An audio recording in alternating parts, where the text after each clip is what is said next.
Hi, this is going to be a stretch flow for somebody having problems with plantar fasciitis or really tight ankles. So I don't know if you know this, but I had my ankles replaced in 2020, and I have now gotten to the point where I can do these stretches. So we're going to start off with a calf stretch. You're going to place your heel on the ground, your leg is straight, and then we're going to start to rise up on the opposite heel and start to come forward. Nice. You should feel a nice stretch in your calf. Watch that your hips aren't going back, but that you have your head over your pelvis, over your heel. And then you start to lean into it. But watch that the hips don't go back. So that's your gastrocnemius stretch, the superficial calf muscle. Nice. And then to get at the soleus, I'm going to back it off a little bit. And then I'm going to start to bend both knees.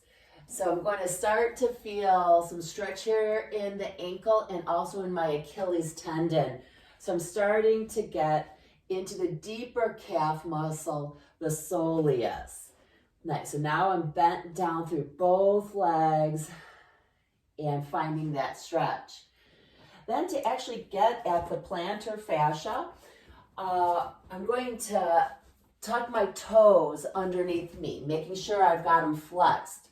So if your toes are fused, either surgically or natural, this is not your stretch. So from here, I feel my toes flexed. I find width across the ball of my feet.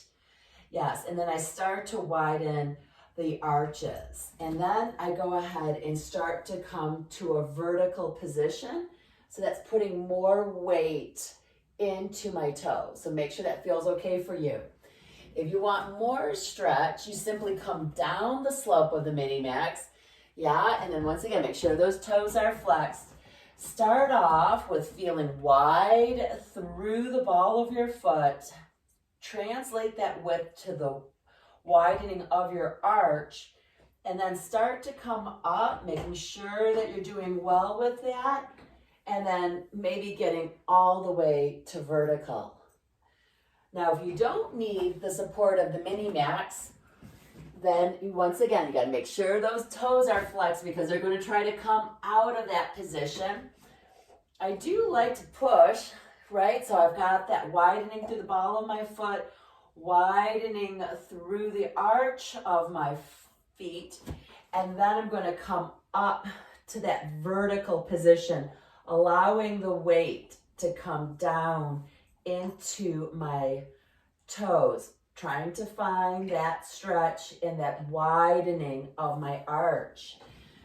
And then from there, it's always good to counter pose. So tuck those toes under just to give them some relief. I hope that worked for you. I know it's worked for me to get my ankles looser by working the underside of my foot and getting flexible in my toes, especially that big one. Thanks a lot.